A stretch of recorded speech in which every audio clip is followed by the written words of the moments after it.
.com, on the AM560 mobile app, on your Alexa-powered smart speaker, and on TuneIn, iHeart, and on Odyssey.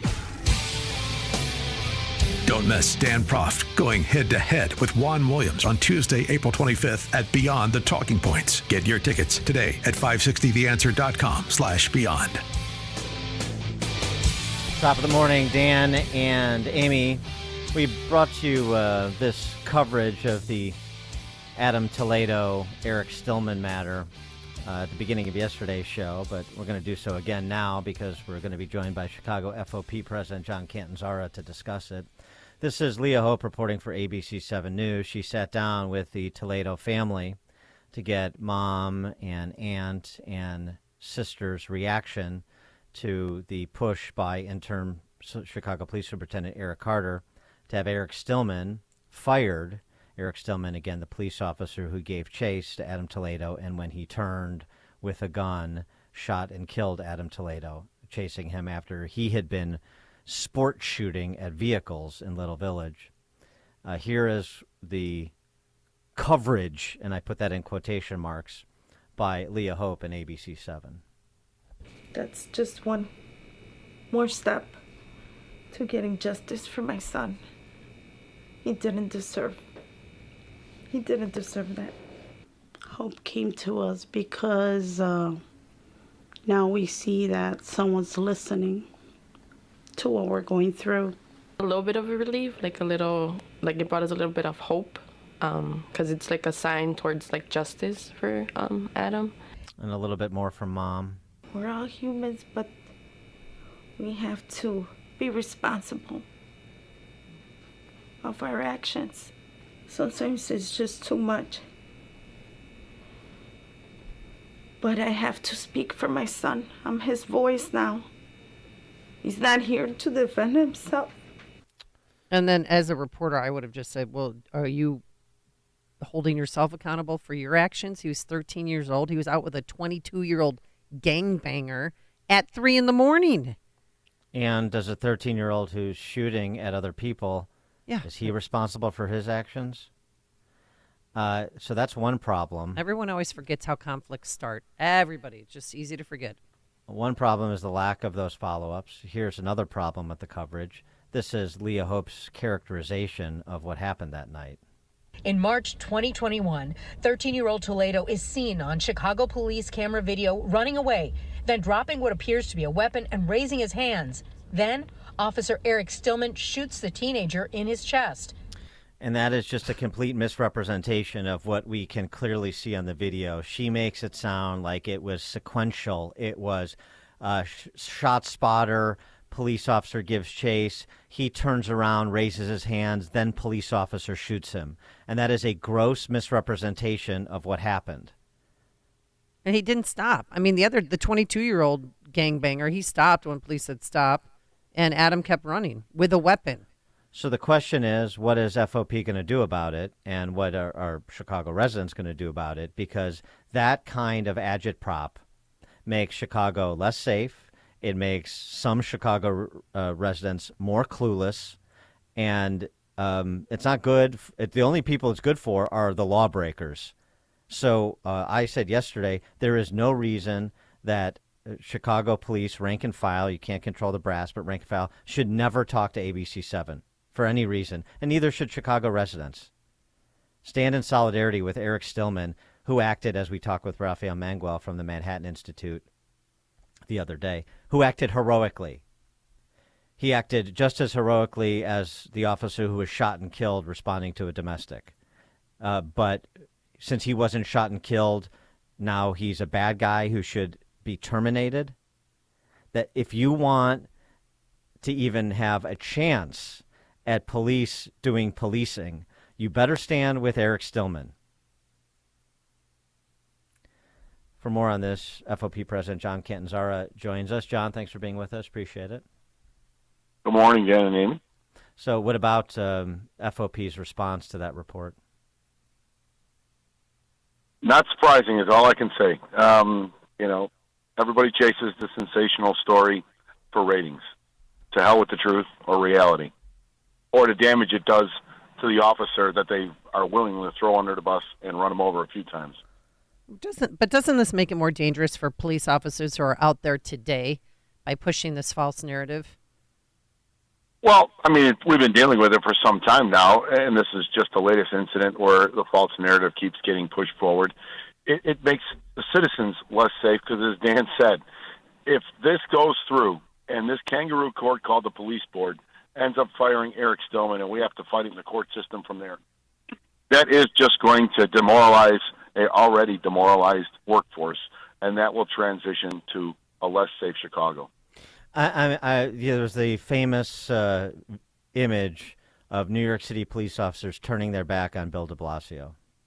Why shouldn't Chicago police officers turn their back on ABC News cameras, on ABC reporters, and encourage residents of Chicago to do the same? There has to be consequences visited, not legal, but cultural consequences voluntarily offered, a response from police and from residents, don't you think? Well, I don't necessarily have an issue with that, but for me, myself, I think that doesn't do my members very good credit if I am going to blacklist certain news agencies in this city, because it's better to show them for the hypocrites they are with the opportunities you have, rather than just let them have the bully pulpit and say whatever they want to say. Well, I hear you, but I mean, this could be a moment that really is clarifying. I mean, this isn't going to last. Well, what's forever. that going to change? You think that's going to stop them from reporting silliness? No, but it's not going to last forever. But it would spark a debate, and it would spark more focus on this sort of reporting, and it would spark more people rallying around Chicago police. I suspect that would happen because a lot of people in the city know they're being lied to. A lot of people have the same reaction to that reporting that I had and that you have, and they need to feel like there's a real response, an institutional response to a press corps that serves the movement Marxists that have taken control of the city.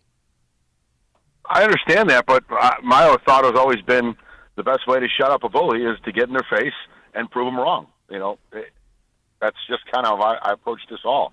Is I don't think just ignoring somebody, especially with that kind of power and ability, does anybody any good as far as my members are concerned. And I would rather sit down and have a conversation and explain to Leah Hope why she's wrong, why the whole family is wrong, and why it's shameful. I get why the mother is hurt. She lost her son to the street. Absolutely. To the streets, not to CPD or Eric Stillman. She lost her kid to the streets. I can almost give her a pass on the heartbreak and emotional issues she's going with. Shame on the family, shame on the niece, the aunt, and any other politician who is literally looking at a dollar figure, and that's why they keep prodding her and prodding her and prodding her to keep this story alive instead of just dealing with her grief and trying to move on with her life. Well, so Kim Foxx passed on this to press criminal charges against him. David Brown wanted a 5-day suspension. What's happening now, and what is Eric Carter's role in all of this? So the ball was started long ago, and trust me, everybody knows I'm no Eric Carter fan, but the reality is this wasn't Eric Carter. The policy and the procedure is very simple. When there is a disagreement between COPA and the superintendent, they have to put a position paper together, and the police board randomly assigns one person to review the superintendent's position and decide if he met the burden of proof. That one person is the Kangaroo Court's president, Guion Foreman, who is as biased as can possibly be, and he determined that the superintendent did not meet the burden. At that point, the department is obligated to go along with COPA's recommendation, and it's just a mere formality of crossing T's and dotting I's on the paperwork, and that's all Eric Carter did because David Brown, the ghost payroller, was too big of a coward before he walked out the door to do it himself. So this is a done deal other than appealing it to a circuit court? Well, it's a done deal as far as now the process will play out, and it will go through the police board. Okay. And for a full hearing, and then once the police board renders a decision, we do have the ability to challenge police board decisions, the same as the city does for that matter. Right. If the police board was doing the right thing, they can challenge it. But, I will tell you this, we've been fighting the police board whole dynamic because in our collective bargaining rights, it currently says by agreement we allow police board cases or determination cases to be heard at the police board. We no longer agree with that, but until we have a successor collective bargaining agreement, we can't get these cases to an arbitrator where we know they'll be much more fair and basically adjudicated properly. There's a reason why the city has fought us in negotiations about this. They cannot stop it from happening. Once we decide we no longer agree with that provision in the contract, it will go away, and they know that. So they have been fighting it. We could have had arbitration for these cases for 2 years now, but they know that the police board is slanted. It's a kangaroo court, and it's going to hang the officers 9 times out of 10, and it's exactly what they want, which is why they haven't capitulated to getting rid of that agreement. Well, isn't the police board head that you just mentioned, wasn't he involved in a row with an officer where he was allegedly assaulted and that officer has been disciplined?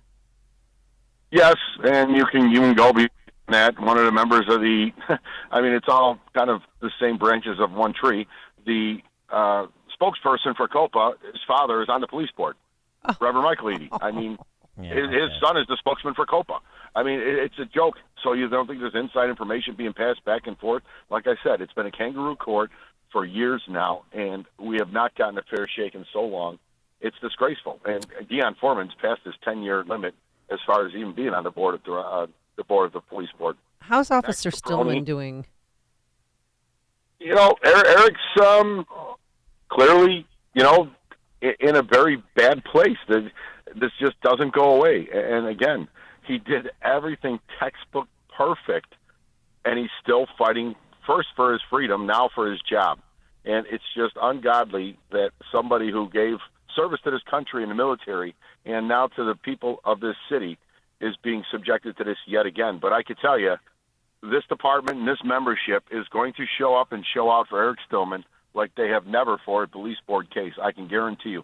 They want they want a circus, they're going to get a circus, because I'm beyond aggravated. I know the frustration of my membership with this nonsense. I would hope that incoming Mayor Johnson does the right thing and allows this to be deferred to an arbitrator instead of the police board. Hey, you mentioned that if Brandon Johnson gets elected, 1,000+ cops are just going to resign.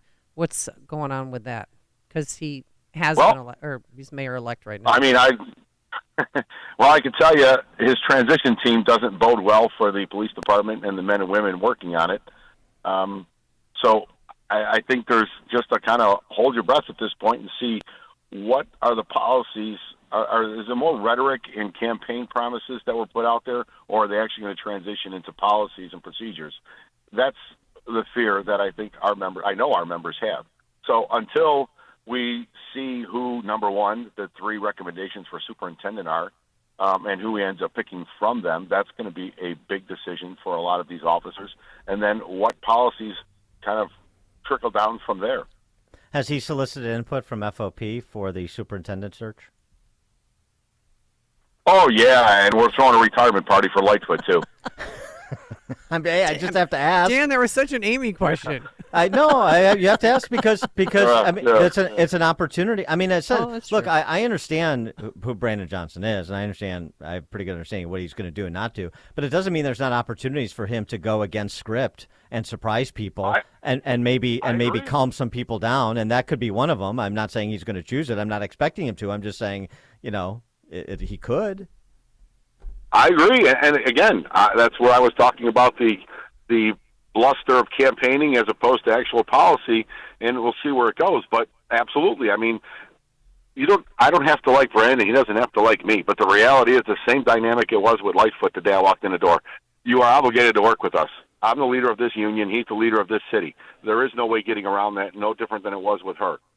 She chose a different path because she didn't like to be criticized for her failures during the 2020 riots. Well, sorry, but if Brandon Johnson does the same ineffective things, I'm certainly going to be calling him out too, and it's going to have nothing to do with this campaign. It's going to be how he governs, and he's got a clean slate, but that's going to be up to him.